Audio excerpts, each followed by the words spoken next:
Dans un quartier urbain animé, la vie suit son cours. Mais derrière chaque action se cache un choix entre vigilance et négligence. Fatou, ouvrière dans le BTP. Elle lance des travaux d'extension sans prévenir EDMSA. Résultat, un câble coupé et tout un quartier privé d'électricité. Fatou, c'est la négligence, celle qui coûte cher à elle comme aux autres.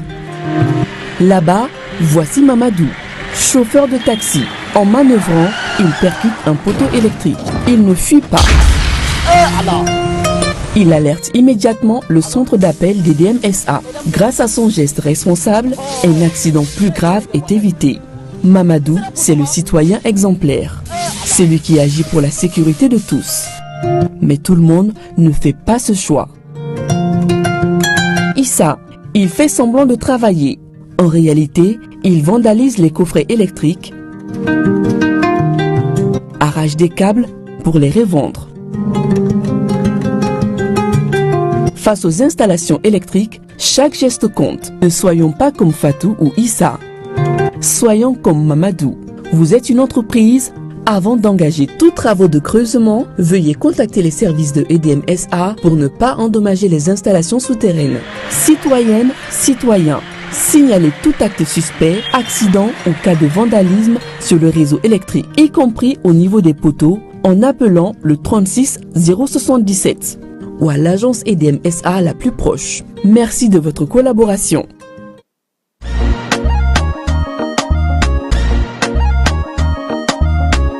Aw bisimila hôtel Lafia la. Niko hôtel Lafia wulikajɔw bolodalen do walasa aw bɛ se ka lafiya sɔrɔ cogo min na ani hakilisigi aw ka séjour la anw fɛ Mopti yan. Kɛrɛnkɛrɛnnenya la Mopti Sevare ka kɛ ni kurantigɛtigɛ ye min ye hôtel Lafia Sevare ale ye wulikajɔw boloda ka se ka min ye awa fɛɛrɛ kɛrɛnkɛrɛnnen dɔw ta walasa aw bɛ se ka lafiya sɔrɔ cogo min na aw ka séjour la hôtel kɔnɔna na n'o ye ka panneau solaire installé min ye kurantigɛtigɛ o degun aw kana o ye séjour la l'hôtel yɛrɛ kɔnɔna na. Réservation ka kɛ kabi sisan min b'a to aw bɛ se k'aw ka séjour kɛ k'a sɔrɔ tɔɔrɔ tɛ aw kan degun tɛ aw kan hôtel Lafia. Hôtel Lafia ale filɛ nin Sevare Bangetaba yanni ka se aéroport sirafara ma station laban i kiniboloya fan fɛ i bi jigin o carré fɛ mètre 200 bɔɲango Hôtel Lafia ale cokolen bɛ i kiniboloya fan fɛ i bɛ se ka weleli kɛ nɛgɛjuru siraw fɛ 21 42 14 11 76 01 01 98 66 78 72 04 Hôtel Lafia référence do.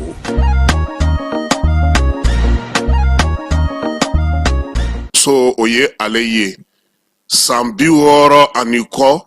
maaw k'olu ta nisɔndiya kɔnɔna na ka taa n'u ye Air Burkina bɛ se yɔrɔ yɔrɔ la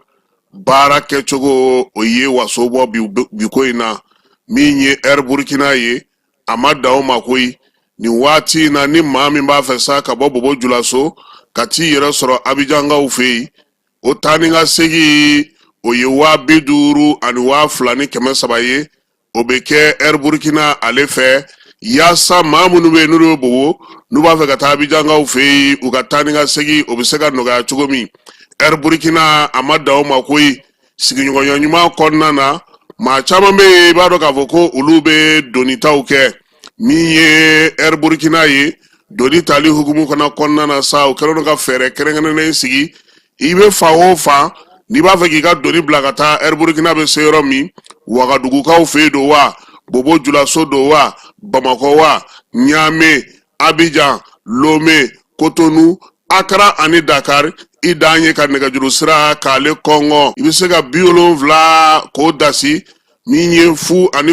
fu ni kelen 72 u ka bɔlɔlɔ sira fana o bɛ frɛtiko ale ta na sira fɛ maa minnu b'a fɛ k'u ka donibaw ta ka taa Wagadugu ka taa Bobo Julaso Bamako Niamey Abidjan Lomé, Cotonou, Accra ni Dakar, Air Burkina ale aw jigi bɔ sabula min ye sigiɲɔgɔnya ɲuman o pankuruso o ye Air Burkina ye san 60 min ye baara ye a kɛcogo a ɲɛnen don u bolo nin waati in na.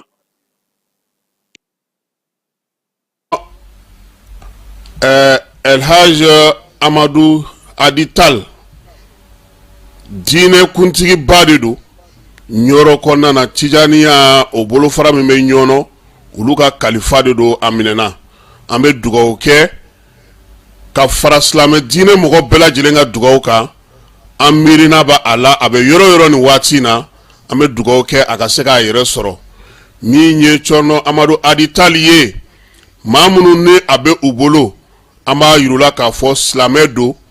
laadiri do baarakɛla do faso kanuna do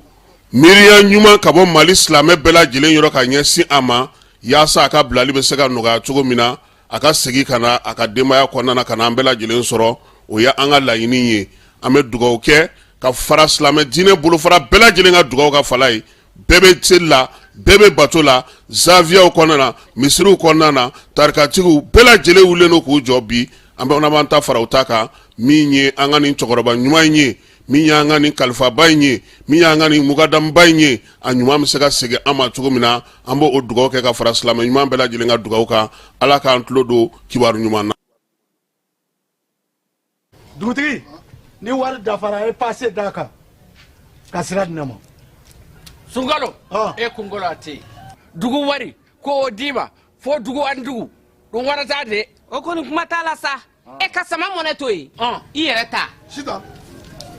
Sidi ka numéro filɛ nin ye wari ci.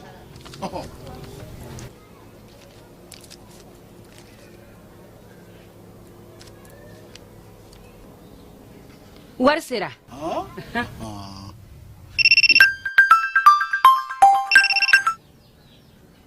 Allo i ye wari sɔrɔ o ɲɛna tiɲɛ yɛrɛ la ko ni sama bɛ maa min ɲɛ ko n komi t'i gosi. ngonga sama mɔnɛ i yɛrɛ ta a sɔngɔ ka nɔgɔn ni mali wari ci sira bɛɛ ye depo ye fu ye wari bɛ ci fu ni application ye wa bɔsara ye musaka fitinin ye sama mɔnɛ ji ni kuran bɛ sara n'a ye krediw bɛ ta n'a ye sanni feere bɛ kɛ n'a ye sama mɔnɛ nin y'anw maliyɛnw ta ye a y'a si filɛ ka nkalon bɔnda.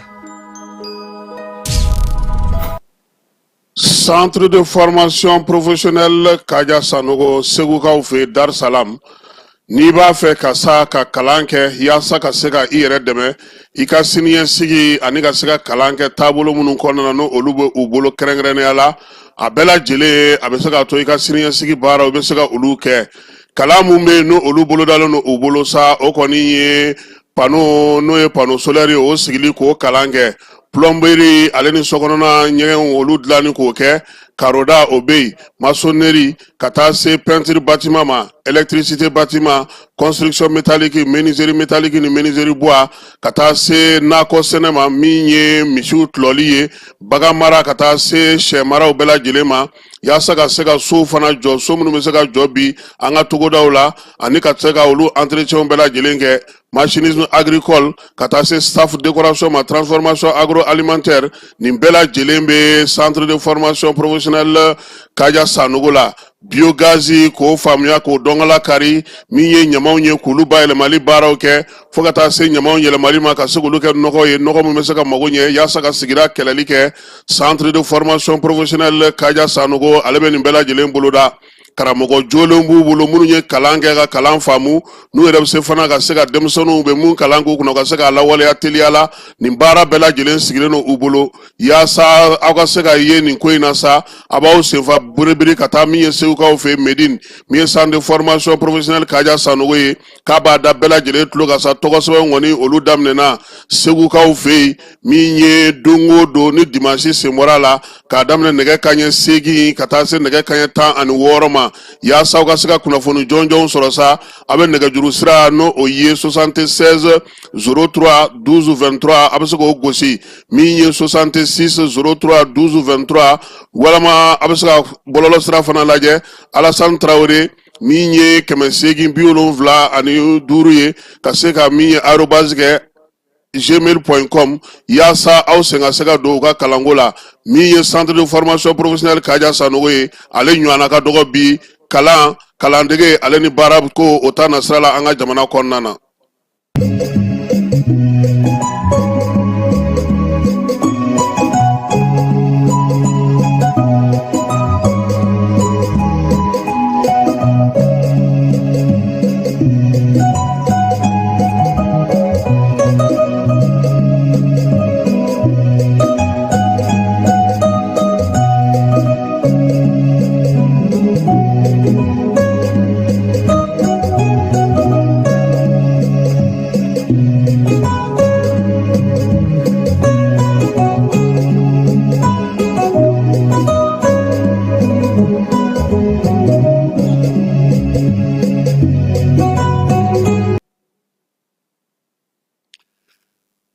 an filɛbaw ani an lamɛnbaw aw bɛɛ lajɛlen aw ni sɔgɔma. Jaba Sidibe ni ale bɛ Salakaw ka sigi la an b'a fana fo bi sɔgɔmada in na. Filamuso kelen min ni a ka filafilen nɔnɔ tɛ langoloya fiyewu. N tɛ keba ninnu kɔni n'anw bɛɛ bɛ nɔnɔmugu min na yan cɛw. Keba yɛrɛ ye fila fɔlɔ ye, Jaba dun ta ye Sangarela ka bɛɛ ye. Ale bɛ se min na e ti s'o la, e min yɛrɛ ye fila fɔlɔ ye. An laban bɛ fila fɔlɔ di Jaba Sidibelakaw ma. Ka filaw bɛɛ fo, minnu bɛ Mali kɔnɔ minnu bɛ Mali kɔ kan, Maliyɛn bɛɛ lajɛlen ko aw bɛɛ lajɛlen aw ni sɔgɔma. Bi ye araba ye, mai kalo tile 14 san 2025. Ayiwa Keba, n bɔtɔ sɔgɔmada in na i ka petinin ko ma ko saga dɛ. N'o ŋa sera de ko le 6 don. N ko ba nge bɛ ko n'an taara fajiri la k'ale bɛ calendrier de lajɛ. N ko sisan ne ye baara sɔrɔ. Ne t'a dɔn ale hakili ye nin ye cogo min o Keba fo ka n jatigɛ. A ye min fɔ i b'o dɔn wa? Ko tile 20 de b'a ni seliba cɛ. Ne ko mun? Ko tile o don wa? Aya. Ala k'a ɲɛ ka d'a ma. Ne yɛrɛ kɔni tun b'a la n ko le 15 juin yanfan ninnu fo ne yɛrɛ tun ko n ko sangaw ko k'an ka taa Sangɛmɔ la. N ko peut-être que Sangɛmɔ na an sɔrɔ ja a tɛ ka kɛ sunkalo laban investigation ɲɔgɔnna ye. Keba, sɔgɔmada in na dakuruɲɛ kelen de b'an bolo. Dakuruɲɛ kelen nka fɛn caman b'a kɔnɔ. Parti politique jɛkulu minnu bɛ yen n'u bɛ parti politique baara kɛ, parti politique ladegew k'a bɛɛ lajɛlen cira Mali jamana kɔnɔ, jamana fantan ani 4 bɛɛ lajɛlen na. Wolofara fɛn fɛn bɛ yen ko tɔn fɛn fɛn sigira a bɛɛ lajɛlen k'a banna. Parti politique Keba an ka jamana kɔnɔ minnu sigira démocratie tile la ɲinan y'u san 34 kalo damadɔni ani tile 17 ka bɛn kunungo ma. U ka ko bɛɛ lajɛlen général d'armée Assimi ale y'i sinsin min kan o ye k'a fɔ ko parti tun bɛ fɛ ka futinɛ wuli, u bɛ fɛ ka mankan wuli, n bɛna na ni basigibaliya ye. Ɲɛmajɔ bɛ se ka na cogo min a ye baara kɛ o de ka Keba. O de la sariyatigi caman ko n'i taar'o taabolo in fɛ i bɛ jo di a ma sabula foyi tɛ basigi bɔ. Procureur kɔnna Assimi ɲɛ n'o ye Bamakɔ procureur ye o fana kɔnna ka kuma. Sɔgɔma in na parti politiques cili hukumu kɔnɔna na Maître Muntaka Tall ye laseli dɔ kɛ an n'o di maaw ma min ye Abdul Salam Jɛbitile basigi karamɔgɔ ale fana ye kibaruya dɔ di a ko kan an n'o di. An yɛrɛ ka sɛgɛsɛgɛli n'an ka jateminɛ n'an ka hakililajigiw Keba an b'o fara a kan. An bɛ t'e fan fɛ k'a fɔ bɛɛ lajɛlen ɲɛna sa ko aw bisimila Jani ale sanfɛ sɔɔni sisan an bɛ nin bakuruba ye ale walawala kibaruya wɛrɛw b'a kɛrɛfɛ an b'olu fana fara a kan.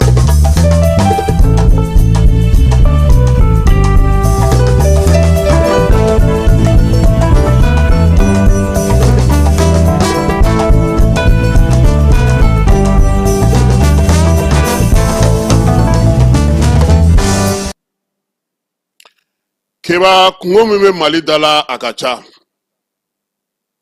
Mali bɛ ko min na ko min bɛ ka Mali sɛgɛrɛ janfa min bɛ Mali ko kan Keba maa caman t'a kalama. Nka n bɛ se ka fili politiki kɛbaw politiki wanɛw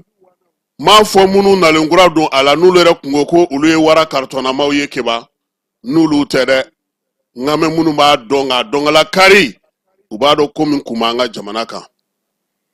O waati o ka ɲi basigi ni jamanadenw bɛnnen o hukumu kɔnɔna na ka se ka fɛn sigi sen kan diɲɛ ka na an dafalen sɔrɔ kaki an ka se ka wuli ka jɔ kɛ ka bɛn ni o ko ye. O hukumu kɔnɔna na Keba a bɛ komi sa an ye kalo 2 de kɛ Bamakɔ yan partiw bɛ ci wa partiw tɛ ci mankan cayara parti minnu siranna olu sɔmina ka wuli k'u bolo si ko yɔrɔ dɔ la ko min ye partiw ye ko u ciliko kuma bɛ sen na. Gouvernement y'a ka fɛɛrɛ minnu sigi sen kan Keba olu y'a jira k'a fɔ ko partiw ciliko tɛ yen. Nka tagalen ɲɛfɛ futinɛ min donna ko in na basigibaliya min yera a kɔrɔ fɔnkɔɲɔgɔnkɔ min yera a kɔrɔ fanga a n'a senkɔrɔmadonnobaw ka fara fanga sinaw kan Keba o y'a to gouvernement ale bɛ bɛɛ sanfɛ ale y'i jɔ a jɔyɔrɔ. O de la kunungo laadala ɲɔgɔn ye min bɛ kɛ araba o araba kunun ta ma araba kɔnɔ dɛ keba kunun ta kɛra tarata i yɛrɛ ka kuma Mali n'a ka tarataw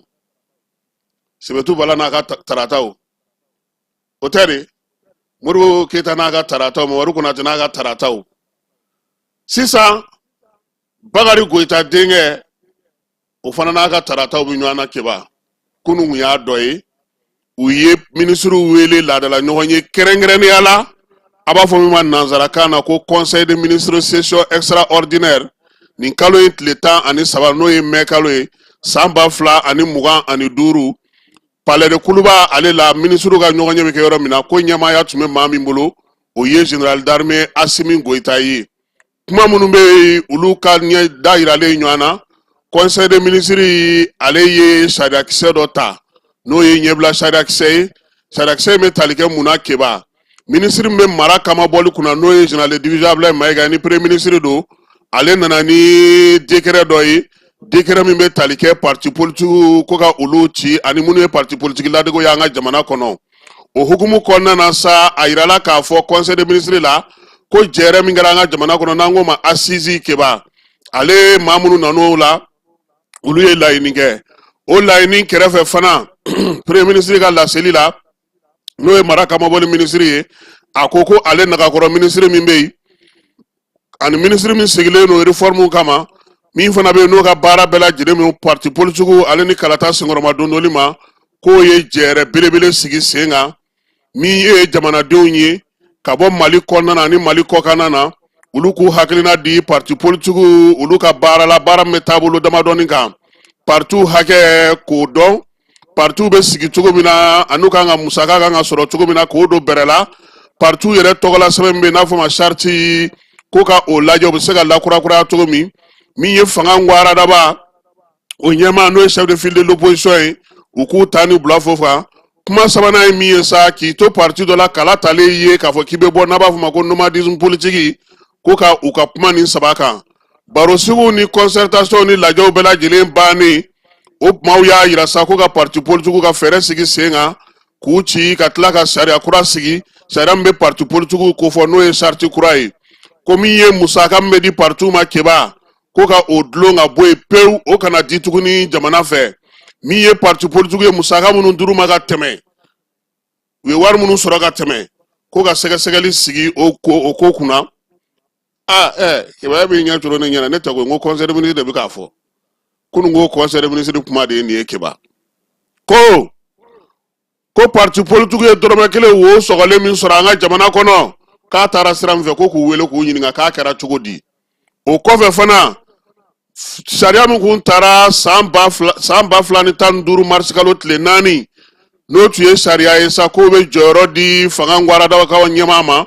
keba ko k'o fana sariya in ko k'o ci ka bɔ yen laɲini minnu kɛra sa o la belebeleba dɔ fana ye charte min bɛ yen ni transition yɛrɛ b'i sinsin o kan k'u k'a lajɛ k'o kɔnɔna lajɛ dɛ k'o falen yaasa min ye général d'armée Assimi Goïta ye ale yɛrɛ bɛ se ka kɛ jamanakuntigi ye keba b'a fɔ ma ko président de la république ko san 5 ko k'o d'a ma min bɛ se ka lakurakuraya siɲɛ 1 ka tila ka a ka se ka sigi a ka jamanakuntigiya la keba ɲinan san yɛrɛ kɔnɔna na koyi san 2025 in kɔnɔna na k'u k'a kɛ jamanakuntigi ye yaasa a n'a tɔɲɔgɔn minnu bɛ AES la olu ka se ka baara kɛ ɲɔgɔn fɛ conseil de ministre ka kuma na fana keba ko parti n'a bɛna sigi jamana kɔnɔ a sigili kana kɛ ko e ni ne ka ɲɔgɔn ye ɲɔgɔnnaw walima ni ne ye ci ka taa sugu la o ɲɔgɔnnaw k'a ko ka gɛlɛya ɲɔgɔn bɛ fɛ ka parti sigi sen kan sa ko a ko ka gɛlɛya sɛbɛn ɲini ko n'a musaka ko décret min ni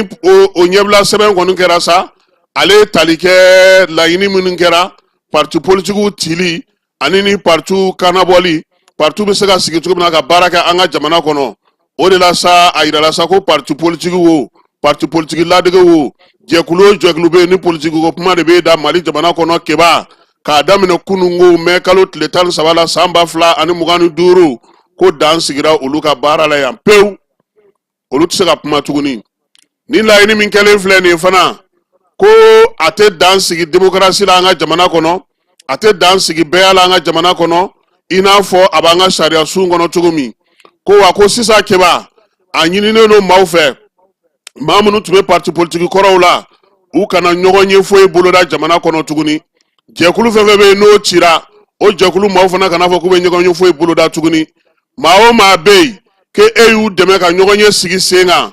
k'i ka kɛ parti minnu cilen filɛ nin ye min ye k'u dɛmɛ u ka se ka waleyaw kɛ waleya mun b'a to sa ka se ka yɔrɔ d'u ma ko n'i ye fɛɛrɛ o fɛɛrɛ sigi sen kan keba i k'a bila i kunna sa k'a yira k'a fɔ ko n'a ni politiki miirinaw de bɛ taa kuma tɛ tɔnkɔrɔ minnu bɛ k'olu senkɔrɔma don k'i bɛ sariya sɔsɔ baara la u y'a yira fana k'a fɔ ko parti maa minnu ye partiw sigi minnu ye partiw président ye minnu y'a directeurs ye walima tɔnjɛkulu olu ɲɛnɛ ko ɲɛnabɔbaw ko k'a yirula k'a fɔ ko a bɛɛ lajɛlen de cira pewu ka bɔ yen ko u tɛ se ka baara kɛ tuguni an ka jamana kɔnɔ wa ko a ɲinilen don fana keba parti politique walima parti politique ladege baara ko banna pewu Mali kɔnɔ décret in a kɔnɔ kuma de ye nin ye keba sɛbɛn fasirila maa min fɛ kunungo mɛkalo tile 13 o ye secrétaire général du gouvernement ye Birama Kulubali a fana ye an ɲɔgɔnna ye chevalier de l'ordre national ɲinɛna to ka n dani don keba nu yɛrɛ ɲinɛna keba aw ka jugu ne ma dɛ ala tɛ se k'a fɔ ko bɔn ko min bɛ ka taa ni ɲɔgɔn ye ba in na a bila ye disi keba o don ne taara bɔ magistrat dɔ ye ne n'a bɛ baro la a wulila k'i jɔ ka ne maa sɛbɛn fo ne ko ko monsieur le procureur ko ko Kasim k'i tɛ maa nin ye tuguni koyi ko médaille bi ko médaille bi disi la keba an k'an pan ko kunna an ka maa y'a kɛ ni min kɛlen filɛ nin ye keba n'o kɛra kunungo ka parti politigiw cili baara sigi sen kan a ko daminɛna a mɛnna lajɛ laban min kɛra yan n'a kɛra avril kalo tile 28 na 29 keba o lajɛ o ko k'a bɛ fɛ baara ka kɛ cogo di u ye laɲini jumɛnw kɛ ka ɲɛsin parti politigiw ma ko ka se ka parti politigiw bila o gun kɔnɔna na an bɛna maaw hakili lajigin o la keba anw ka kuma tɛ dɛ minnu nana lajɛ kɛ Bamakɔ yan n'u nana jamanadenw tɔgɔ la maliyɛn minnu bɛ kɔ ka olu tɔgɔ la olu de ko k'u b'a fɛ fɛn minnu ka sigi sen kan ko yaasa parti politigiw ka ci ka bɔ yen pewu u ye min fɔ a don keba o de filɛ nin ye sariya min bɛ yen n'o sigira sen kan utukalo tile 18 san 2005 n'o bɛ tali kɛ parti politigiw ka charte la keba ko k'o jɔsi ka bɔ yen ko yaasa ka se ka o kɛ sɔnɔgɔya min bɛ se ka kɛ u ka fɛɛrɛ ni dabali bɛɛ lajɛlen sigi sen kan charte kura u ka sigi parti politigiw u cayara an ka jamana kɔnɔ cogo o cogo charte kura kɔnɔna na k'a kana tɛmɛ parti politique 5 ka keba min ye partiw mana ci gouvernement k'i jija parti kɔrɔlen minnu bɛ yen u si bɛɛ u tɔgɔ n'u jamu n'u tɔgɔla u bɔgɔla kumaw o kana ye tuguni keba min ye gouvernement ye a ka fɛɛrɛ ta fana tɔnjɛkulu minnu bɛ yen bi n'u olu ye parti politique baara kɛ olu fana bɛɛ lajɛlen ka ci ka bɔ yen n'i b'a fɛ ka parti sigi an ka jamana kɔnɔ a ko kana kɛ ko nɔgɔman ye fɛn minnu bɛ yen n'olu kan ka ɲini fɛ parti sigili la keba o ye parti a tɔgɔ a jamu a bugunatigɛw olu bɛɛ lajɛlen i k'olu bɛɛ lajɛlen sansalama min ye sɛgɛsɛgɛli ka kɛ maaw ka maa minnu b'a fɛ ka parti politique sigi an ka jamana kɔnɔ ani minnu b'a fɛ ka jamana ɲɛmɔgɔya jɔyɔrɔ ɲini i b'o kɔrɔ dɔn ne ko sisan k'e bɛna parti sigi an k'a ɲini k'a dɔn keba yɛrɛ ye jɔn ye a bɛ bɔ min mun b'a kun kan yanni an k'a fɔ k'i ka parti sigi o fana mana tɛmɛ ka bɔ yen keba k'a fɔ sisan k'ale bɛ fɛ ka kɛ commune 6 maire ye ɲinini de bɛ kɛ keba ye jɔn yɛrɛ ye fɔlɔ yanni a ka sɔn a ka fɔ k'a ka kɛ maire ye k'o sɛgɛsɛgɛ o de ye enquête de moralité c'est comme sisan n'u y'aw ka CVw minɛ a bɛna kɛ ministre ou bien fɛnw ye o fana de kun kan ka kɛ karisa bɛna taa bila nin yɔrɔ in na a bɛ s'a baara la wa a dɔnko b'a la wa a b'a se ka baara kɛ wa a ka ko bɛ cogo di n'an y'a sigi sinikɛnɛ ma sini ma jani mɔgɔw tɛna k'olu ka caméra 2 b'a bolo wa keba o de ye enquête de moralité ko ni parti bɛ sigi parti yɛrɛ k'i jija 100 000 o ka sɔrɔ a yɛrɛ ka kɛsu kɔnɔ fɔlɔ n'i b'a fɛ ka parti sigi 100 000 i b'o di 100 000 fana ka sɔrɔ i ka kɛsu kɔnɔ fana keba e ko mun aw fana keba an ka tiɲɛ fana fɔ aw kan ka Asimi wale ɲuman dɔn dɛ parti kun kɛlen don doni aw kunna aw kun tɛ se a kɔrɔ tuguni e yɛrɛ b'o dɔn an ka tiɲɛ fɔ ɲɔgɔn ɲɛna aw caman bɛ yen nin cili in diyara ye nka a tɛ se k'a fɔ de parce que tɔgɔ dɔ tun b'a la fana ko parti b'aw bolo parti tun b'aw bolo sokɔnɔna dɔrɔn de la aw bɛ bɔ ka communiquer n'u ni fɛnw kɛ n'o tɛ tiɲɛ yɛrɛ la aw caman kan ka Asimi fɔ bi walayi asimi ye doni ba de bɔ caman kunna koyi keba me ka sɛbɛn de fina wala asimi ye doni ba de bɔ caman kunna parti b'i bolo don o don président dɔrɔmɛ t'e kun e yɛrɛ ka nasɔngɔ t'i bolo siège tɛ parti bolo fosi tɛ yen doni b'i kun hamina b'i la jɔrɔna b'i la don o don i kunna sirilen don i bɛ ko kunna komi yɛrɛ tigiya t'i bolo i tɛ foyi ɲɛdɔn a la parti dɔw bɛ yen olu ka ɲi keba an ka tiɲɛ fɔ parti ɲɛnɛmaw b'a la minnu structurelen don ka ɲɛ siège b'u la jabala b'u la fɛnw b'u la mais an tɔ ninnu wa non asimi ye doni ba parti politique caman kan ka asimi wale ɲuman dɔn parce que olu yɛrɛ tun t'a dɔn k'u bɛ bɔ hali ne yɛrɛ kɔrɔkɛ dɔ bɛ ale ko kuma o kuma n'a k'a bɛ bɔ parti la k'u b'a deli nin ye sababu ɲuman de ye sisan a kan ka asimi fo parce que e tun bɛ e bɛ yen an yɛrɛ tɛ yen so kɔnɔ yɛrɛ kuma keba ka ɲi concertation senfɛ u ko fana ko min ye parti politique ye keba n'i b'a sigi maa 21 minnu bɛ parti sigi a y'aw jija a kana da Bamakɔ kɔnɔna dɔrɔn ma an ka sigidaw bɛɛ la aw ka maa 15 sɔrɔ olu ka kɛ a la min ye maliyɛn minnu bɛ tunga la fana aw k'olu jɔyɔrɔ don a la parti politique n'i b'a sigi an ka jamana kɔnɔ keba i si k'a sɔrɔ san 25 ka taa se san 75 ma i bɛ se ka tɛmɛ o kan yɛrɛ fana i bɛ se ka kɛ parti ɲɛmaa an ka jamana kɔnɔ wa min ye parti ye n'i y'a sigi i bɛ IC wele ka sɛbɛnw bɛɛ lajɛlen fɛsɛfɛsɛ jɔyɔrɔ minnu b'a la k'olu bɛɛ lajɛlen ɲɛfɔ min ye parti ye a ka projet de société a b'a fɛ ka baara kɛ ni kuntilenna ni miirina min ye i b'o kɛ Mali kanw bɛɛ lajɛlen na k'olu fana fɛsɛfɛsɛ min ye i ka projet de société i b'i jija fo 100 sarada la maliyɛn maa 15 olu k'u yɛrɛ ye a kɔnɔna na ka fɛɛrɛ fana sigi sen kan parti politique bɛ se ka kimɛ cogo min na waati bɛɛ lajɛlen ko min ye fana faranga min kan ka kɛ parti politique sigili la keba maa min bɛna parti sigi olu ka wolo sɛbɛnw u bɛ ɲɛbila sɛbɛn minnu kɛ ka ɲɛfɔli kɛ parti sigili kun kan parti ka programme ale ni parti ɲɛmaaw u bɔyɔrɔ ko k'o bɛɛ lajɛlen jateminɛ u ye min fana laɲini maa bɛ yen ko o bɛ parti dɔ la o kana se ka don parti wɛrɛ la tuguni min ye an ka laadalatigiw ye an ka diinɛtigiw keba k'olu kana kɛ parti foyi ɲɛmaa ye u tɔgɔ kana ye maa si ka parti la min ye parti ye sɔrɔ min b'a bolo o fana ka kimɛ waati bɛɛ lajɛlen parti jabala belebeleba ka k'a la jamana kɔnɔna na yɔrɔ min ka d'a ye maa u ka kɛ olu kɔnɔna maa 3 ɲɔgɔnna minnu bɛ sara u fɛ ka bolofara fana sigi an ka jamana marabolo bɛɛ lajɛlen na parti tɔndenw minnu ye bɛ fɛ ka parti sigi keba anw n'anw farala ɲɔgɔn kan sa k'an bɛ parti sigi an ka sɔrɔ da ka dɔn fɔlɔ yanni an ka parti sigi an ka sɔrɔ bɛ bɔ yɔrɔ jumɛn o ka jate minɛ o fana kɛrɛfɛ tuguni parti politique n'i b'a sigi min ye a tɔgɔw ye keba parti tɔgɔw k'a miirina ka taa an ka jamana taabolo la sisan fasoden ɲuman tɔn ɲɔgɔnna ninnu bɛndiya ni fɛnw ko k'a kɛ olu ye miirina ka ta walima i ka se ka bawutumaw don olu ɲɔgɔnnaw u bɛ togunnaw u bɛ gɛlɛkanw ko k'a kɛ olu tɔgɔ ɲɔgɔnnaw ye an yɛrɛ ka laadala tɔgɔw k'an k'an sinsin olu kan ko ka parti sigi parti récépissé keba a tɛ di fiyewu n'o y'a sɔrɔ minnu bɛ yen n'olu b'a kɔnɔna na n'u impôt juru b'u la e bɛna juru fara juru kan o fana mana tɛmɛ ka bɔ yen maa minnu bɛ yen n'olu bɛ parti ɲɛmaaya la sɛbɛn jɔnjɔn ka sɔrɔ u la min ye u bugunatigɛ sɛbɛn ye compte bancaire o ka kɛ parti bolo keba 100 000 bɛ compte min kɔnɔ o mana tɛmɛ ka bɔ yen parti politique fana ko fɛɛrɛ ka sigi sen kan keba san o san u bɛ musaka dɔ sara i n'a fɔ an bɛ jisɔngɔ sara cogo min na office kɔnɔna na yɔrɔ ni ma jisɔngɔ sara i bɛ gɛn de ko fana ka sigi sen kan o mana tɛmɛ ka bɔ yen maa minnu bɛ n'u b'a fɛ ka politiki baara kɛ an ka jamana kɔnɔ keba ani an ka marabolo bɛɛ lajɛlen kɔnɔna na u k'u jija jabala ka ye u la jamana fantan 4 wa min ye parti politique ye n'i b'o la i tɛ se ka don tɔnjɛkulu la tuguni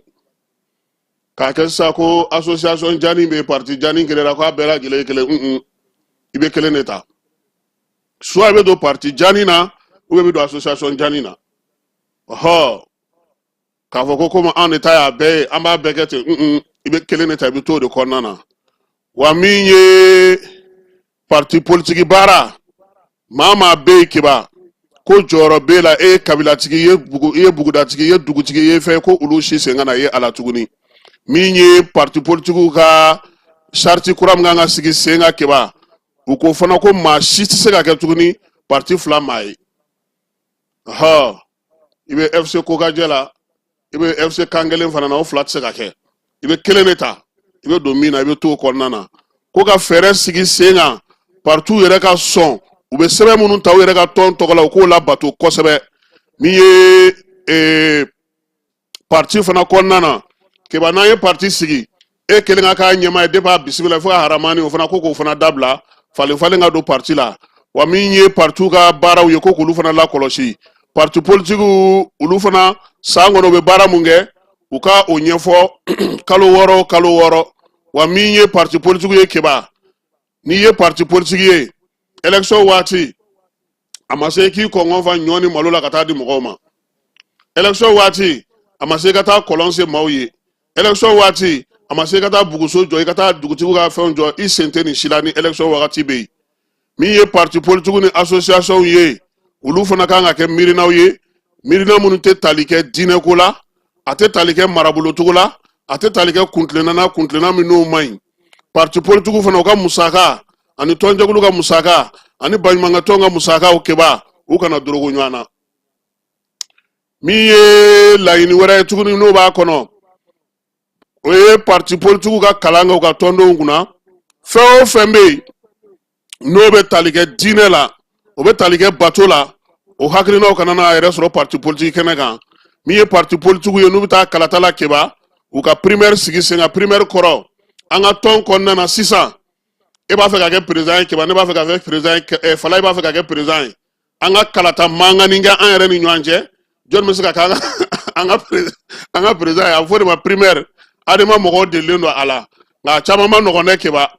o fana y'a sɛkili saba siri dama wɛrɛ de ye tɔndenw ni ɲɔgɔn cɛ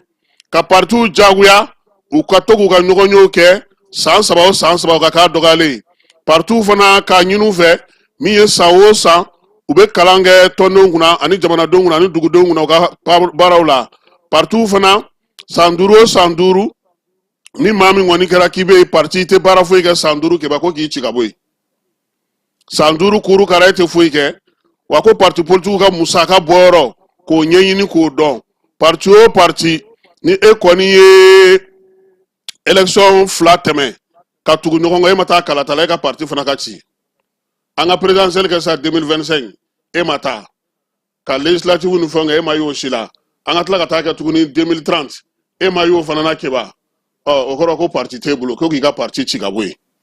min ye parti ka wari min bɛ d'u ma jamana fɛ ko k'o bɔ yen pewu parti politique jamana bɛ musaka min d'u ma ko k'o bɔ yen pewu ko ka fɛɛrɛ sigi sen kan parti yɛrɛ ka musaka ko bɛ se ka sɛgɛsɛgɛ cogo min na baɲumankɛtɔnw diɲɛ tɔnbaw wo fɛn o fɛn bɛ yen n'o bɛ parti politique ko la ka musaka ta ka d'u ma mun bɔyɔrɔ tɛ dɔn ko k'o fana dabila wa fana ko min ye parti politique ye baɲumankɛtɔnw ni diɲɛ magobatigiw ka na ka na musakaw d'u ma ko k'o dabila ko parti yɛrɛ k'u jija u ka tɔndenw u ka wari don u ka parti la i bɛ Mali kɔnɔ i bɛ Mali kɔkan o fana wari sara cogo k'o ka lakɔlɔsi sabula ko o bɛ kɛ fan bɛɛ fɛ sariyaw minnu sigilen don parti kɔnɔ olu bɛɛ lajɛlen ka sigi sen kan u ka laɲini la belebeleba filanan ye min ye kɛba o ye fanga ŋwaradaba o jɔyɔrɔ ko ye ko k'o jɔsi ka bɔ yen pewu chef de file de l'opposition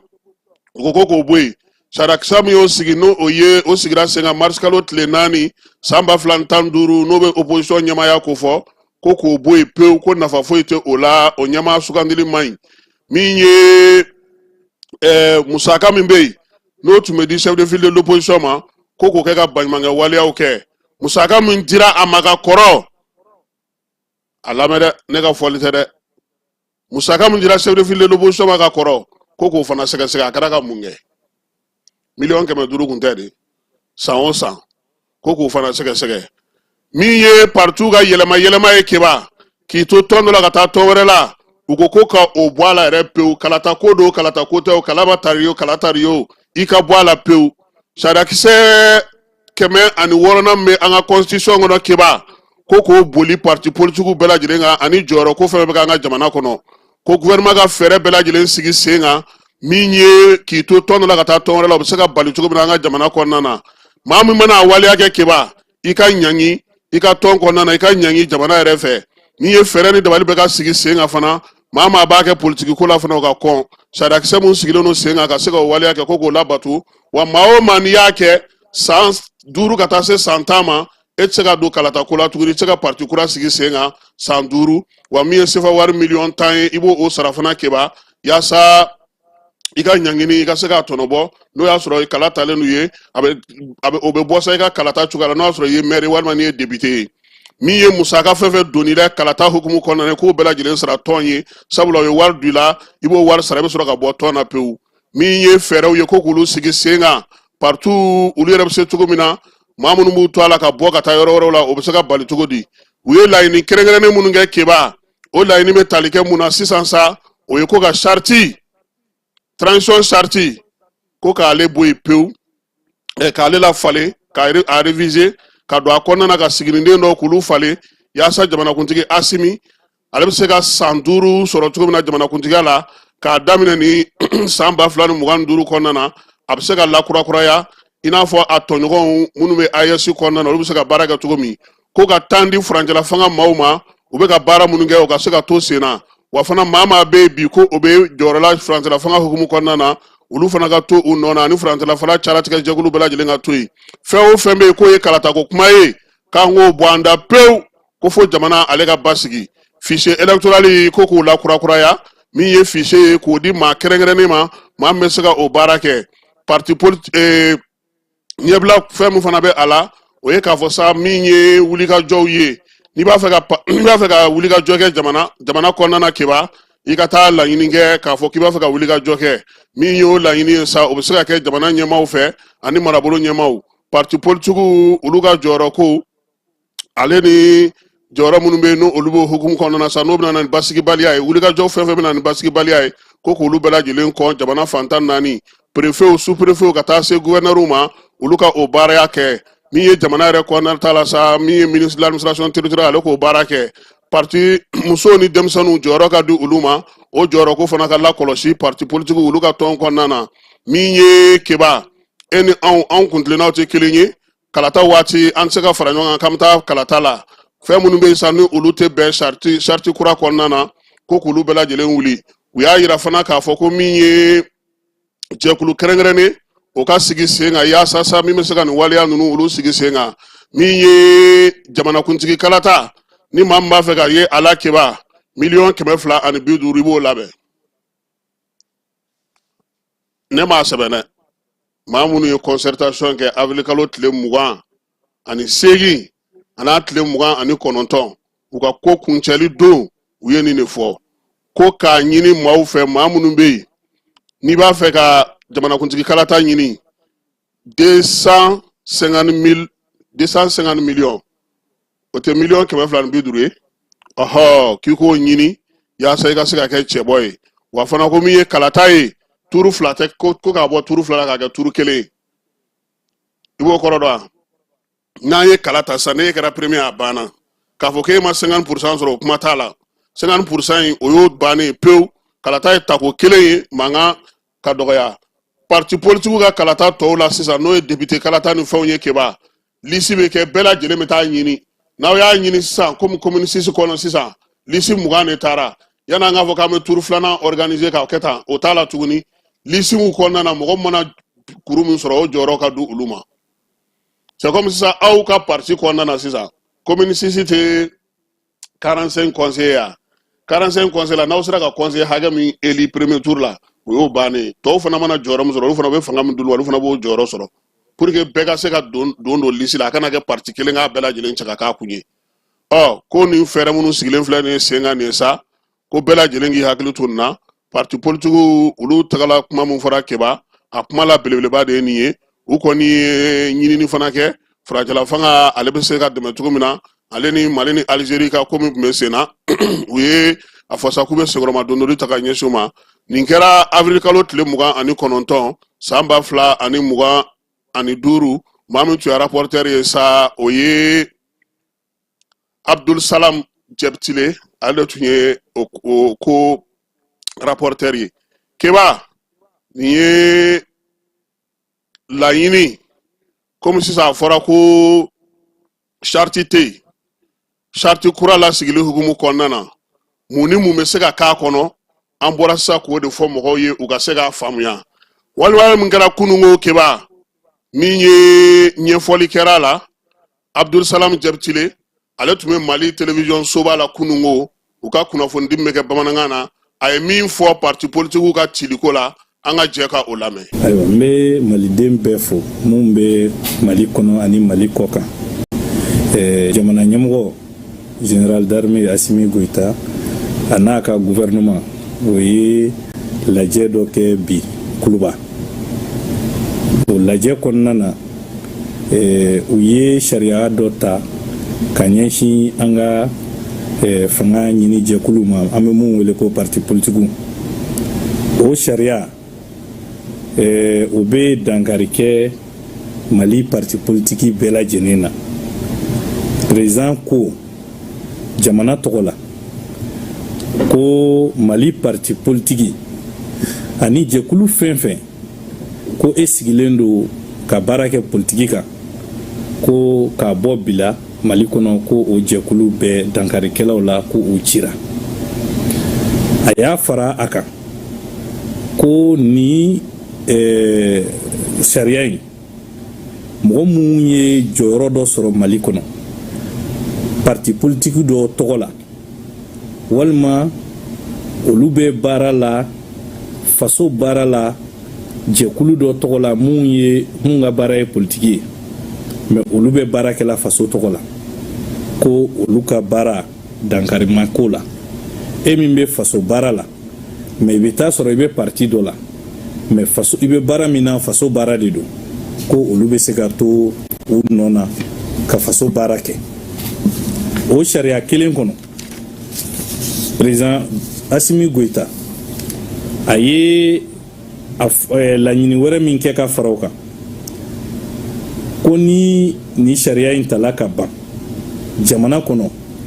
malidenw ko fɛn fɛn min kɔniyala ko bɛ ɲɛfɔ jamanadenw ye fɛn mun kɔniyala o ye mun ye ka ɲɔgɔn fara ɲɔgɔn kan an bɛ mun wele ko réunion ka fara ɲɔgɔn kan parti politique dɔ tɔgɔ la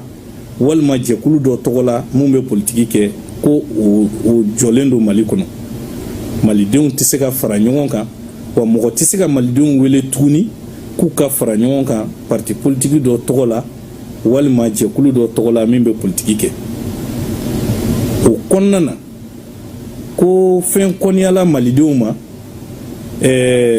mɔgɔ min bɛ parti min cira parti mun bɛ ci e ka taa o parti sigiyɔrɔ la ou bien i k'i ka so ou bien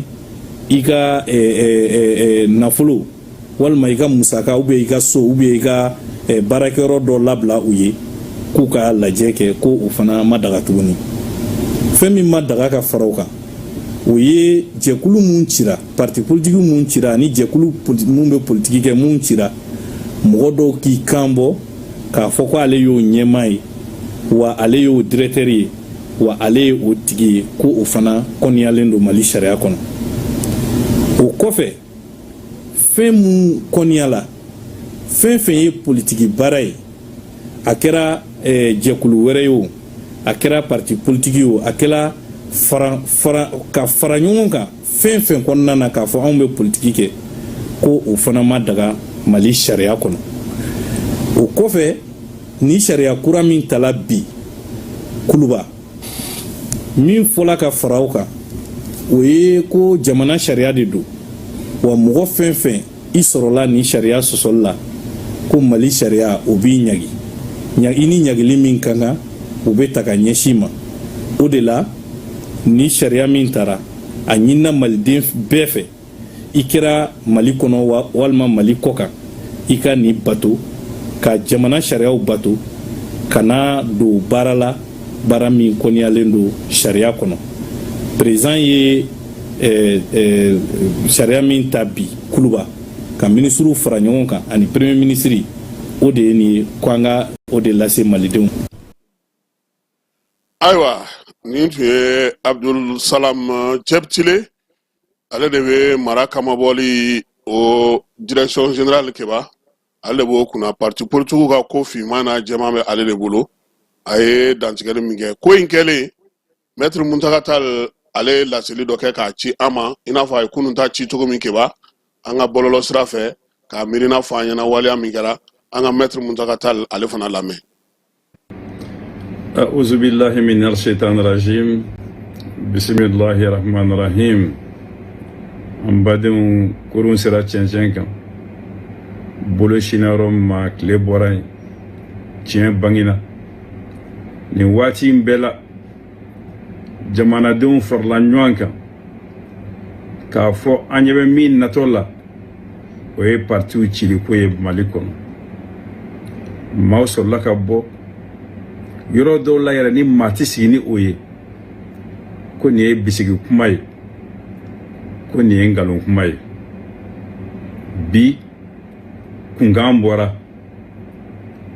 ko partiw cira damakɛ o ma ko partiko kuma ko kana mɛn maa dabile Mali la damako ma ko politiko kuma politiko wale politiko baara maa kana ye o ye Mali la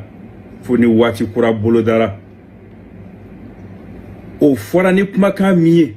n badenw o ye politiki kuma ye. Gouvernement a bi baara o baara kɛ o ye politiki baara ye. CNT baara fila tɛ o la politiki baara kɔ. Ne nin bɛɛ bɛ ko min kɔnɔ jamana kɔnɔ a fɔra ko politiki ko kuma kana fɔ. An bɛ don kamana gan na dɛ. Politiki ye mun ye? Jamana i bi se fanga la cogo jumɛn ye? I bi fanga sɔrɔ cogo di? I b'a baara cogo di? I bi bɔ a la cogo di?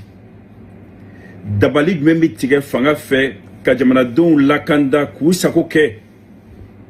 Politiki bɛɛ filɛ nin ye. Dɔ wɛrɛ tɛ politiki la nin kɔ. N'a fɔra ko kuma kana mɛn maa da ko o baara kana kɛ i y'a dɔn kɔni an bɛ don kɔnɔ gan kɔnɔ ni min fɔlen filɛ nin ye a bi Mali sariya bɛɛ sɔsɔ k'a ta constitution min yɛrɛ sigira transition fɛ ani sariya bolofara bɛɛ kelen tɛ yen a bi min lakilen. Ni ko sera o yɔrɔ ma maa min n'i ta ye yɛrɛ ye i bi jamana ko la i bi tiɲɛ nɔfɛ i b'a fɔ i ma sɔn. Bun hadamaden n'i ta ye yɛrɛ n'i ma sɔn i b'a fɔ ko ayi nin ko in na ne mun taga ko ma sɔn n ko ayi. N kelen tɛ o. Sisan baara fɔlɔ jumɛn bɛ ayi kɔfɛ ka nin sɛbɛn ta ka taa n'a ye kube la n'o ye kiriso ye k'a fɔ an ma jɛn a y'a hakilila fɔ a ye nin wuli ka bɔ yen. Ni o jaabi bɔra don min na ko tɔ min bɛ yen o bɛ sɔrɔ ka fɔ. Nka minnu b'a dɔn ko nin de ye mun taga hakilila ye u ye baara dɔw daminɛ. N ye fɛn caman mɛn n ye fɛn caman ye. Mun taga yana ka nin baara in daminɛ an ka mankutu tiɲɛ. An ka mankutu tiɲɛ ye mun ye? An k'a fɔ maaw tulo kɔrɔ kodɔnbaliw minnu tɛ ko faamuya ko mun taga bɛ nin bɛɛ la a bi premier ministre de nɔfɛ. Nka a fɔra kodɔnbaa dɔw fana ye a fɔra ta ɲini n'a dɔw ye. N y'o kuma in mɛn kosɛbɛ n yɛlɛla n ko jamana in kɔnɔ bɛɛ feere tigɛ n b'i kɔfɛ. Nin kuma in a ma tɛmɛ ni maa cɛ n m'a ɲini maa fɛ maa m'a fɔ n ye n ka laɲini tɛ n'a dira n ma n tɛ n bolo don a kɔrɔ. O ye kuma jɛlen ye fin t'a la nɔgɔ t'a la. Dɔw ko an t'a papa an k'a papa ye mun ye an k'a fɔ a ye an bɛ se ka an tɛgɛ d'a kan. Dɔw ko yɛrɛ an bɛ se ka hal'a ni bɔ. Jamana kanu ye limaniya de ye. Fɛn bɛɛ b'a kɔnɔ. Ne ma ban foyi ma Mali kama. Nka nin kelen an ma sɔn an b'a se. Inshallah. Ala ka tiɲɛ dɛmɛ. Ala ka Mali kɔrɔta. ala ka mali tanye hakto baka sallallahu alaihi wasallam keba nga chokoroba ko ma ko fanga o ya agino ma yoro de ni ame fanga gino me fanga la o de fanga yi antna na anda do kuma chamana ni so ngwada na bi folew ulube la bolike nga keba me fenna baro fana finyana iko bli kuna ga barake no yi bido sinindo ni ya me ko fenfe sharia ikeba anyini folo sharia mindo abe kuna fondilaw de kunga wa sharia mindo abe dogochilaw de kunga wa sharia mindo abe siraba de kunga wa sharia mindo abe constitution de kunga wa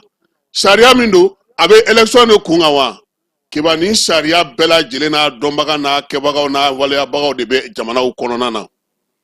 sharia sumago kuma mana wuli o sharia dona ulube uluka bara do maître ame maka Musa Sissoco foya ale ni docteur Sissoco anga jamana kono munu ye association sigi no ye constitutionnaliste ye brema fomba amba fana fo kene ngaya kiba kalata fana o fana sharia fana na dombaga na barake bagaw de be kiba mi ye cour constitutionnel ye o fana sharia na dombaga de be kiba wa mi ye election yere fana ngana o fana be mu dumbe uma kala uma foi nga lube fana wana ye ola ka sobya ke umena konna na kiba mega ni fo muna ma chama ye dantigeli ke ni wati laban nuna ma chama mbora ka fo ni ne sharia yi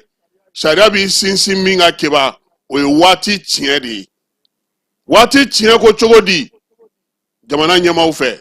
o ye basigi de lafia o ka do anga jamana kono anye kuma mi kiba anye sharia dona o nyininga mamunu be nulu ka bara benunu sharia o makalata ko hukumu kona na anya sama nyininga angu makeba parti politiku chilimi fleni ye abi benwa uko ama ko miye parti politiku ka sarti chili ye ko obe ben sharia mindo ko a sharia a jamaria be gouvernement de bolo sabula ni gouvernement ya ye ka fo ko a jakwale no ka basigi ni lafia nyini ayabu yale no kata osrafe sabula nundungola ko ni ne kadinye ni mandinye obina ni furugu mi gouvernement de bo jatemine anya nyini ngal flana mingula ango yalama gouvernement flega femi ngeni ye ani sharia so metawa sharia sukisemu manga jamana kono ukoko mi ye sharia yere bi semen femi na folo ke ba ko e basigidi fo feni jamana nyama ba ke be basigidi nyini folo ko hukumu konnana mi ye partout dloni wo mi ye partout ka sarti chiliyo abela jele wulila ni kololo mi ye ko munun kera ke ba dogokun flying konnana yani ukati ko ode atoni nin kera sabula gouvernement alebe basigidi nyini ki semenu ta nga sardawla na be fuma ko trouble à l'ordre public nga gouvernement aleba nyini ne pour que ordre public kana tien maw kana desa ka tuka barake angongo ni partout chilimi flani ye fanga reka nga sega munge ugo ko fanga ka nga sega feminge jona keba ode ni manye kiye ni sharia sugu takaboy ibi telia jona ka fere sigi senga mimi na nani sharia kurai ibo do sarti kura ku ka nga o bara de la wulili ke sa ko telia ko ke mamunu be nunu ka ko beneno sharia suma ko ma anulu nyininga ngo yelama fanga ngwara dabaw mamunu be numa soni ko ma kubusega tana ye kirila wa ukoko awo ubusega tana ye kirila ngakaka ngata kiri somina keba o tribunal administratif de ye wa jugement do be tribunal administratif la keba afo mako référé ne tara sisa ne iga seben ebe fe akanyine wa no goni fe afo mako référé jugement en référé ko tribunal administratif be sego ke ko ngako ga gouvernement semenento trouble à l'ordre public la ko tribunal administratif be sego ke chogo di ani jamana re ke chogo be chogo mina ko be sega nyine bo chogo di ko ngako tu bali katana de ku ka hakedu ubusika tana tribunal administratif la o ko fa anyu nyininga woni bela jele ko fe basigi ni lafia ni beni kele nyini na nga jamana ko gouvernement kanga mune sigi senga ukoko ni wati na gouvernement kanga basigi de nyini maw dunya ka ke kele are ye refondation ko min damine ni ye akana sega ko tuguni de sabula parti politique ya fando yi wulikajɔ ni cɛsiri min bɛ sen na yaasa Mali bɛ se ka lafiya cogo min u k'o baaraw kɛ jamanadenw mago bɛ fɛnba minnu na keba olu ka sigi sen kan i n'a fɔ ji i n'a fɔ courant i n'a fɔ balo i n'a fɔ kɛnɛya i n'a fɔ lakana u k'u teliya ko olu baaraw kɛ maaw ka wasa ye o la k'o bɛ na ni basigi ni lafiya ni maaw kolonsoli ye ɲɔgɔn na olu bɛ min ɲini fɛn o fɛn bɛ yen n'o ye sariya ye an ka jamana kɔnɔ keba u k'u sɛbɛnnen to jamana sariya la wa u k'u sɛbɛnnen to jamana na nin ye kumaw ye an ye min ɲininkali kɛ constitutionnalistes la keba droit constitutionnel mɔgɔw an y'a dɔw ɲininka juristes minnu bɛ yen n'olu bɛ procédure kɛ élection na contentieux électoral juristes keba an ye ninnu caman de ɲininka surɔ nin question 5 in an ye nin ɲininkali k'u la yaasa anw yɛrɛ fɔlɔ an bɛ se ka faamuyali k'a la cogo min ka sɔrɔ k'a di an ka lamɛnbaaw olu ma ni ala sɔnna a ma keba CNT ale bɛna na premier ministre lamɛn juma nata in gouvernement bɛ baara kɛ ni sɛbɛn min ye n'an b'a fɔ ma ko plan d'action gouvernemental premier ministre juma sɔgɔma ale bɛna na taa ka t'o walankata mun ni mun b'a kɔnɔ mun ni mun bolo dalen don Ablaye bolo fɛɛrɛ jumɛnw sigilen don sen kan a bɛna na t'o ɲɛfɔ ntɛnɛndo mɛ kalo tile 19 a nana i jɔ sa min ye CNT maaw ye keba ɲininkali minnu b'u fɛ ka kɛ ni sɛbɛn in kɔnɔna ye u na o da bɛɛ lajɛlen tulo kan k'o ɲininkaliw kɛ ni u bɛnna kelen na u b'u bolo kɔrɔta sɛbɛn in ye ka yamaruya d'a ma a ka taa lawaleyali kɛ n'o ye programme d'action gouvernementale ye keba programme d'action gouvernementale kɔrɔlen dɔ tun bɛ sen na o tun daminɛna san min na ka na ban an n'a dɔn min fana kɛra o kɔnɔna na waleya minnu bɛ sen na o ko hukumu kɔnɔna na premier ministre ale kɔni welelen don CNT la juma don juma sɔgɔma nɛgɛ kanɲɛ 9 programme a bɛ taa présenter bɛɛ lajɛlen na mun ni mun b'a kɔnɔ fɛɛrɛ jumɛnw sigilen don sen kan jamana bɛna na taabolo kura jumɛnw ta baaraw bɛna kɛ cogo di a n'o ɲɛfɔ an n'o mɛn ntɛnɛn sɔgɔma a bɛna na i jɔ ɲɛŋɛ ani CNT mɔgɔw keba ɲininkali min b'u fɛ a bɛɛ lajɛlen an b'a bɛɛ latɛmɛ jani sanfɛ mɔgɔ bɛ se cogo min na k'a faamuya yaasa ko bɛ se ka kɛ cogo min na an bɛ t'e fan fɛ an bɛ sɔrɔ ka na ni kibaruya tɔw ye.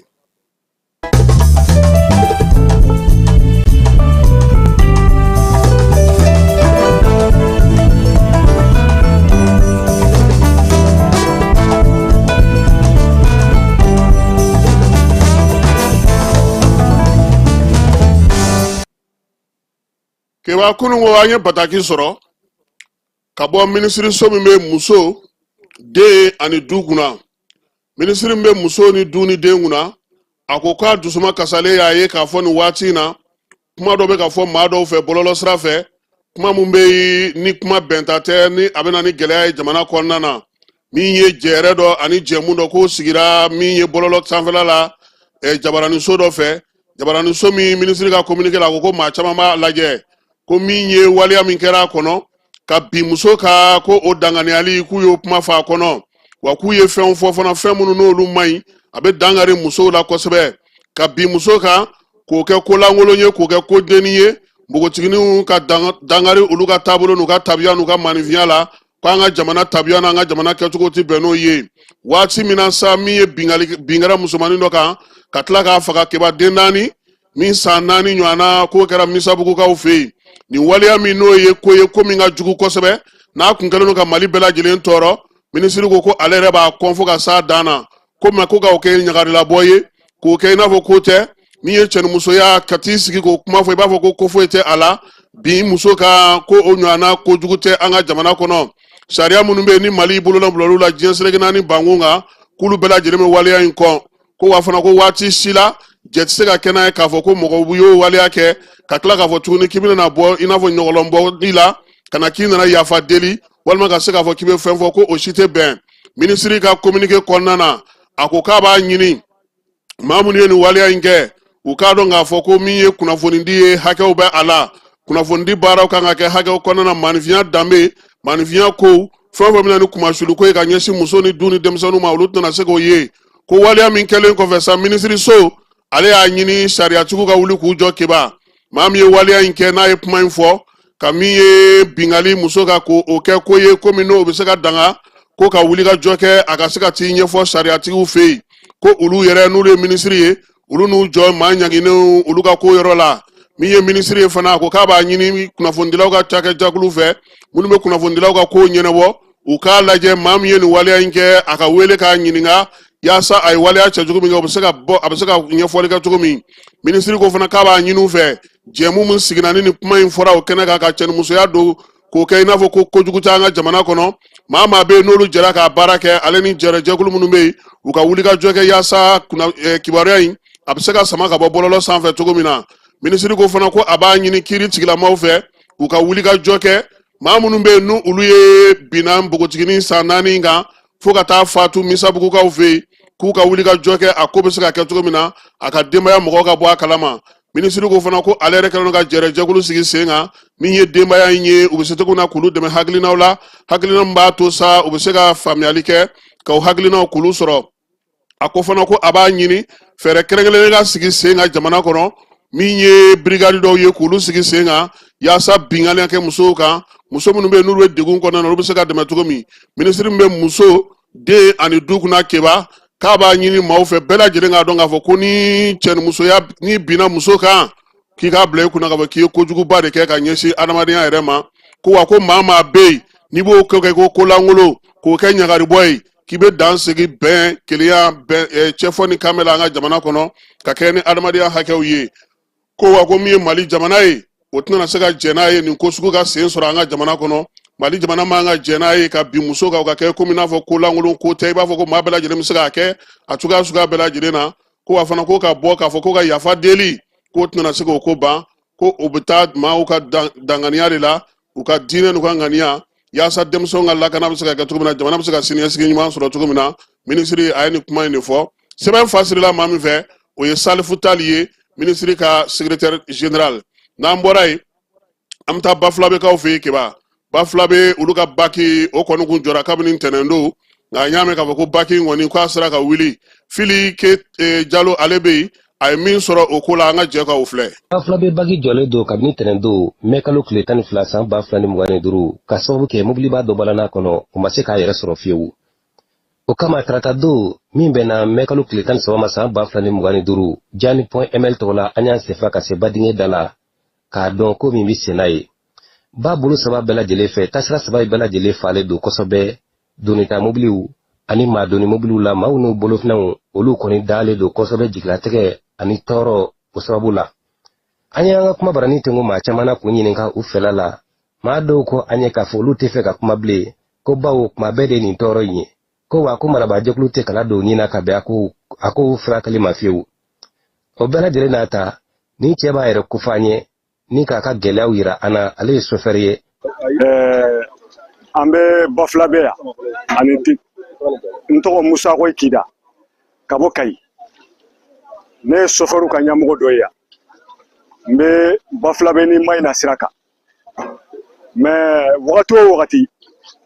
ni problème kelen de don bagi ko la k'a daminɛ Tinti la k'a daminɛ Bafulabe mobili de bɛ bin zero minɛnw bɛ tiɲɛ million affaire de don mɔgɔw ka minɛnw bɛɛ bɛ tiɲɛ ciment tonnen bɛ fan bɛɛ mɔgɔw ka ciment 4 millions 3 millions bagi bɛ ni problème kelen na tuma bɛɛ bon an bɛ jamana ɲɛmɔgɔ ɲininka nin koɲa bɛ jɔn bolo ni solution bɛ se ka sɔrɔ a la jamanadenw tɔɔrɔlen don Kidali dɔrɔn tɛ Mali ye dɛ Bafulabe ye Mali dɔ ye Kayi ye Mali dɔ ye mais san kalo 12 sofɛriw de sɛgɛnnen don bagi ko la yan mobiliw bɛ tiɲɛ personneliw bɛ tiɲɛ remorques bɛ tiɲɛ cars bɛ tiɲɛ an ye fɛn bɛɛ lajɛlen kɛ mais an dɛsɛlen bɛ ka ɲɛ sɔrɔ a ma donc an b'a fɛ k'a ɲɛ lɔ an ka Mali faamaw kibaruya jumɛn b'aw bolo bagi ko la Kayi yan Bafulabe yan aw ka se ka ɲɛ dɔ f'an ɲɛna sinon ça va pas dɛ bɛɛ seginna yan banabagatɔw filɛ nin yan a sen karilen filɛ nin yan a ma se ka ambulance ma se ka tigɛ n'a ye pour que ka se ka taa Kayi a bɛna joli sara ka mobili louer ka taa Kayi o passé yɛrɛ t'a bolo fo ka mɔgɔ 5 place chaise ta pour que ka se ka taa Kayi est ce que mɔgɔ sen karilen kan ka taa don passager mobili kɔnɔ vraiment monsieur le président an ka transport ɲɛmɔgɔ ministre ni m'a lajɛ dɔ kɛra ten sa dɛ Bafulabekaw tɔɔrɔ la Bafulabekaw ɲanina ɲɛmɔgɔw bɛ yan i ka ɲɛmɔgɔ bɛ yan mais an ɲɛ tɛ solution n'u si bolo bagi ko bɛ se ka dilan cogo min na vraiment an k'a lajɛ surasiw bɛ tɛmɛ yan ka ba tigɛ kan de bɛ yan mais hali ka ni ko dɔ kɛra hali usibijanya fanfɛla la u bɛ tigɛ cogo di a ma nɔgɔn dɛ bon an bɛ sécurité fana la kɔnɔ yan an bɛ insécurité kɔnɔ yan donc monsieur le président alajɛ hali bi Bafulabekaw i k'i kɔfilɛ u ma monsieur le ministre transport i k'i kɔfilɛ Bafulabekaw ma sinon dɔ kɛra sa dɛ ambulance lɔlen filɛ nin ye dɔw bɛ sa sira la de u bɛ sa la mobili kɔnɔ de vraiment o de tun b'a ma k'a f'i ɲɛna merci. ala y'a ka fɔ nin kɛnɛ kan banabaatɔ dɔ nana fo k'a dɛmɛ don a ma k'a ladon kulunin kɔnɔ walasa a bɛ se ka ba fan dɔ sɔrɔ cogo min na ka taa transport en commun ta wa ale taara o taacogo la k'a sɔrɔ a kun kan ka taa ambulance de la k'a sababu kɛ bagi jɔli ye o y'a kɔlɔlɔ dɔ ye wa o n'a ɲɔgɔnna caman kɔlɔlɔw de bɛ kɛ waati caman Bafulabe badingɛ kɔnɔ wa maa dɔw y'a sɛmɛntiya an ye k'a fɔ ko bagi kelen de bɛ ka baara kɛ filanan nin ko minɛn bɛɛ lajɛlen de bɔra k'a don nin kelen na wa nin kelen yɛrɛ tɛ lahalaya ɲuman na samiya dun sekɔrɔla don nka min bɛ ka sigida denw kɔnɔla fili fiyewu ko nin bɛɛ lajɛlen n'a ta bagi bɛ ka baw latigɛ a bɛ ka bolimafɛnw latigɛ nafolo bɛ ka sɔrɔ nka nafolo bɛ ka taa min gɛlɛya min don bɛ Bafulabe ka nin ko in na ko marabajɛkulu tɛ kala dɔw ɲini ka bɛn a ko ma fiyewu ko nka jamana ka lasigiden minnu bɛ yan olu tɛ fura ɲini gɛlɛya ninnu na fiyewu fo don min gɛlɛya mana na u bɛ fɛɛrɛ sɔrɔ o la nka k'a fɔ ko ka fɛɛrɛ kuntalajanw sigi sen kan walasa gɛlɛya ninnu kana se ka ye ko fɛɛrɛw tɛ ka sigi sen kan ko bɛ k'olu dabali ban kosɛbɛ wa n bɛ aw ladɔnniya k'a fɔ nɛgɛ kanɲɛ 13 waati seere dɔw y'an wele nɛgɛjuru sira la k'a sɛbɛntiya n ye ko mobili min kun baranen bɛ bagi kɔnɔ ko a bɔra wa ko bagi ye latigɛli baaraw daminɛ kabini Bafulabe Fili Jalo Jani point ML tɔgɔ la. An bɛ to o sirabaka ko la hali bi keba kunungo an y'a yira o la k'a fɔ ko maa dɔw bɛ péage la olu kɔni sera ka sefa wari $1,200,000 ni kɔ k'o ŋanamu waleya in nana cogo min na procureur Adama n'o ye pour le cybercriminalité procureur ye ale min sɔrɔ k'a fɔ radio Mali mɔgɔw ye an ka jɛ ka o lamɛn. Nin wagati laban ninnu na an ye minɛni dɔw kɛ mɔgɔw bɛ taa se fo mɔgɔ 10 ni kɔ ɲɔgɔnna ma minnu ka baara ye péage baaraw ye donc a yera k'a fɔ o péage baara ninnu senfɛ u ye yuruku wali dɔw kɛ minnu bɛ dangari jamana ka hakɛw la minnu bɛ dangari faso ka hakɛw la parce que bɛɛ b'a dɔn péage ninnu dabɔlen don ka se ka an ka sirabaw de dilan ka se ka siraba kuraw dilan tuguni donc o de b'a kɛ minnu bɛ siraba ninnu sirala tagama donc ni i bɛ tɛmɛ péage la a bɛ dépend mobili bonya ni mobili cogoyaw la donc musaka dɔ bɛ yen i b'o sara ka se ka sira sɔrɔ ka tɛmɛ donc bisikiw ni ɲɛfɔliw ni enquêtew y'a yira an na k'a fɔ ni san laban ninnu na État y'a ye k'a fɔ bolibaga min bɛ tɛmɛ sira kan ani musaka min bɛ ka sɔrɔla la a fila cɛ ka jan ɲɔgɔn na dɔɔni donc o de nana ni sababuya ye ka o système ninnu bɛɛ kɛ système informatisé lenw ye donc o cogoya kɔnɔna la ni mɔgɔ bɛ tɛmɛ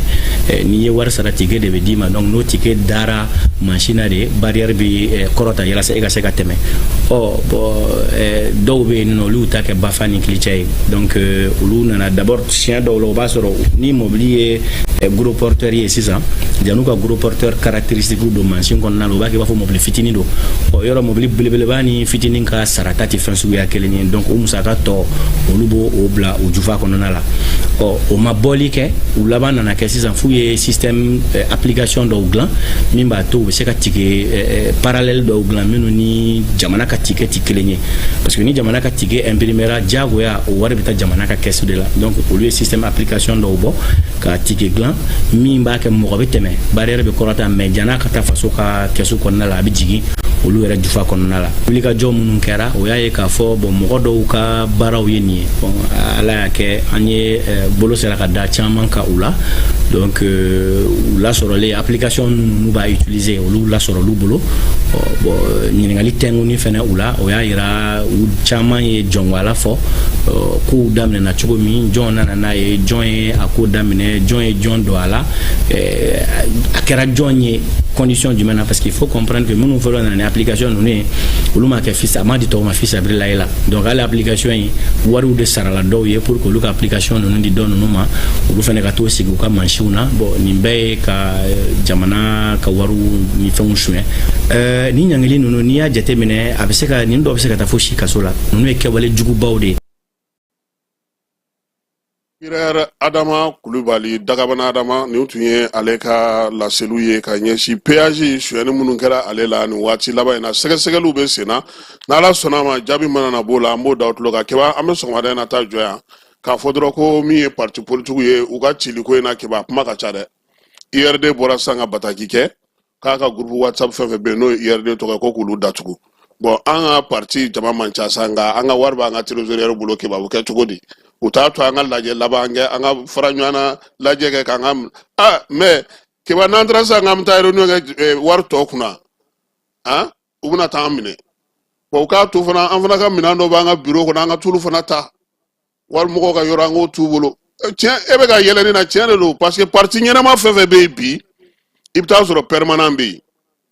parti ka permanent bɛ yen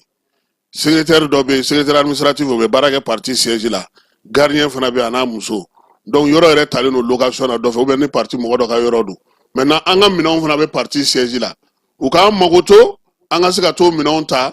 ka mɔgɔ kɔni ka yɔrɔ labila u ye et puis bon trésorier fana kana tunu ni wari bɛɛ tancogo in na k'a fɔ ko nin y'a bannen ale bɛ taa na bon a ko ka gɛlɛn dɛ keba bɛ ka fɛ ne bɛ ka réalité de f'i ye koyi tɔn caman bɛ yen bi olu tɛna se k'u ka tɔn siège sɔrɔ o dun ka minɛnw b'a kɔnɔ an b'a ɲini gouvernement fɛ k'o yɔrɔ fana jateminɛ hali n'an bɛ fara ɲɔgɔn na ɲɔgɔn ɲini kɛ k'an ka musaka tɔni minnu bɛ anw ye fɛn minnu kɛ ka olu papiyew cɛ ka bɔ mɔgɔw ka yɔrɔ la k'u ka yɔrɔ fana labila u ye o fɛɛrɛw fana ka sigi sen kan hakilisigi ni basigi kɔnɔna na keba o fana bɛ ɲɛ a ko la kosɛbɛ n'o tɛ a tantɔnama in a ma nɔgɔn kosɛbɛ yɔrɔ caman bɛ yen parti caman bɛ yen président ka bureau bɛ yen parti siège la salle de réunion bɛ yen secrétaire bɛ yen mɔgɔw bɛ baara la a la a parti dɔw bɛ baara kɛ ka ɲɛ olu n'u ɲɔgɔnnaw de ko don pour que u ka se ka fɛn dɔw sigi sen kan nka faamaw a kɛcogo ɲuman b'olu bolo kebaw tɛ olu b'a dɔn a kan ka kɛ cogo min na sariya ale sira fɛ sɔgɔmada in na taa an b'o jɔ yan ka jaba fo ko Asidibe a sal min ye Sori Kɛmɛso ye k'a fana fo Bayiba mairie de district kɔnɔ an tɛ ɲinɛ o kɔ min ye Gasama ye k'ale fo Musa Togola États-Unis k'a fana fo k'a wale ɲuman dɔn min ye Momo ye k'an ka foli bɛ s'a ma Paris m'a dɔn k'a fɔ an na laseli kɛ nin ko in na kɛmɛ b'a dɔn ko mɔgɔ minnu nisɔndiyalen b'a dɔn wa maliyɛn minnu bɛ kɔ kan olu caman kɔni ye messagew ci an ma bon yan fana ta problème kɛra min ye i b'a dɔn maa caman de fari foninen tɛ parce que sɛgɛn bɛ yen quoi o Musa ɲɔgɔnnaw de don u bɛ sori ka wuli dɔrɔn ko saga tɔ tora tile 20 ye ba i m'a ko in ɲɛ a ma nɔgɔn dɛ n'i solila ka wuli yɛrɛ ni den yɛrɛ k'i ma ko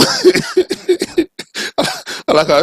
nɛgɛ kaɲɛ 18 yira an na a k'an bɛn lajɛlen ma aw minnu b'a fɛ ka voyager k'a sɔrɔ a ma degun sɔrɔ a ka voyage kɔnɔna na compagnie de transport Somatra u y'a kanu ka na ni car kura caman ye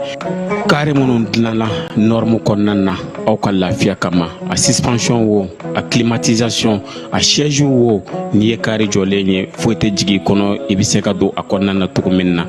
Somatra e ka car Somatra ne ka car Somatra anw ka car o hukumu kɔnɔna na car ninnu bɛ sira ta don ko don Bamako Segu San Moti Kucala ka taa se Sikaso ma Keɲeba Kita o ma ɲina Yoro di Sahel maaw kɔ ka taa se Kolokani Jijeni fo ka taa se Bɛnma ma Somatra fiɲɛ foroko Somatra ka wuli hɛrɛ la ka se hɛrɛ la